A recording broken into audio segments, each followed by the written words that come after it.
ఈ రోజు ఇన్ని మాటలు పడ్డ నిన్ను దేవుడు ప్రత్యేకించుకున్నాడు. ఏ నోళ్ళైతే నిన్ను అలా సణిగినయో, గొణిగినయో, తృణీకరించినయో, దూషించినయో, ఎగతాళి చేసినాయో, అయ్యే నోళ్ళు నిన్ను ప్రశంసించేటట్టు నా దేవుడు చేస్తాడు. పనికి మాలింది అనుకున్నా, ఆ పనికి మాలిందే దిక్కైంది నాయన ఇప్పుడు మాకు అనే పరిస్థితికి తెస్తాడు దేవుడు. పనికి మాలోడు అనుకున్నాను, ఆ పనికి మాలోడే దిక్కయ్యాడు ఇప్పుడు మాకు నాయన స్తోత్రం అనుకునేటట్టు చేస్తాడు ఆయన. నా తమ్ముడు అది జరిగిద్ది. అరే నువ్వు ఉత్త సోదోడివిరా, నువ్వు ఎట్ట బతుకుతావరా అన్న నోళ్లే నీ ద్వారా బ్రతికేటట్టు ఆయన చేస్తాడు.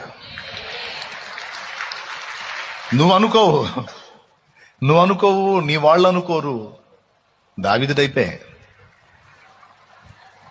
మీరు అనుకుంటే ఎంత, అనుకోకపోతే ఎంత, నేను అనుకున్నా అది జరిగిద్ది అంటాడు ఆయన.